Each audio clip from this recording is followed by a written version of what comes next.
Goatsquadtv says, can somebody please explain to me why we're signing Ezekiel Elliott to a 1-year deal, but we could not get DeAndre Hopkins, who was literally visiting the Patriots for a week and a half? Can somebody please explain that to me? Now, you're not going to find anybody more running back happy than me. I love the position of running back. I grew up in the old days when running backs were important. I don't think it's right that these owners are trying not to pay running backs to a point where they're only cutting them halfway in their careers. And I'm not saying you got to pay these running backs super duper money, but cutting their careers short in general, cutting them after 1,000-yard seasons is whack. That said, Ezekiel Elliott has nothing left in the tank. Why are we signing him outside of just being a decoy at the end zone?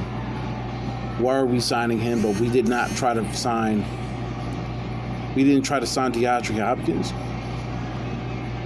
Can somebody please explain that to me? D-Hop was a free agent and wanted to sign here, but they didn't want to meet his price. Somebody please explain that to me. Bill, I'm telling you, Bill's time is starting to tick. I'm not going to lie to you. I respect him as a Hall of Fame coach and as somebody that has put his work in. He was a 6-time champ as a head coach and 2-time champ on top of that as a coordinator. And he was the Giants. But this has got to stop. This has got to stop.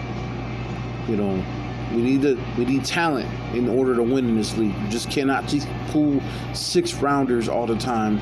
7th-rounders are undrafted rookies who used to be quarterbacks, and then throw them in there and expect them to be wide receivers every single time. Because you don't want to pay them. Just like you didn't want to pay Jacoby Myers, who was Mr. Reliant for the last 3 years for the squad. Just like you don't want to pay players like in the past, like Lawyer Malloy and, you know, guys like Richard Seymour, who still had a lot to give. How much success did we have after losing those players? Malloy won the Super Bowl after, but Richard Seymour, we lost him and didn't win the Super Bowl until 2014-15. He was already out the league by then. Can somebody please explain that to me? At some point, it comes down to dollars and cents, and it comes down to winning. And I don't care how much of a Hall of Fame resume you have, how many Super Bowl rings you have. At some point, if Tom Landry got fired, and he was the Dallas Cowboys for so many years, Bill Belichick could get fired too. And I know that might sound crazy to some people, but it's getting to the point where I feel like the Patriots are going to be mid for the next 5 to 10 years unless Belichick's out of there. It just seems like Bill just wants to break that record from Don Shula, and that's it. That's what it just seems like to me.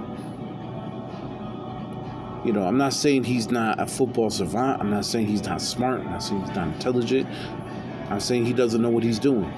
What I'm saying is this dude refuses to sign talent. That he goes and signs 2 tight ends to big deals in 2021, and only one of them still on the roster and the other one flopped.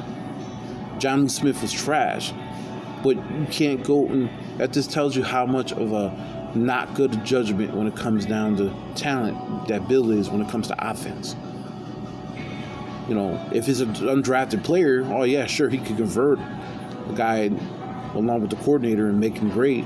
But when it comes down to free agency, or it comes down to when was the last time we really had a free agency signing from the offensive end that really paid dividends? Randy Moss?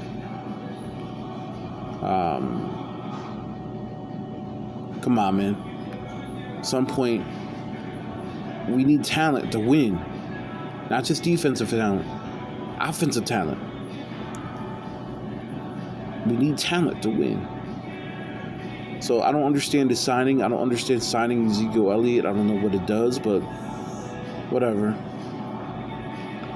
My hopes are not high for this Patriots season this year. Goatsquadtv, leave a like, subscribe, let me know what you guys think.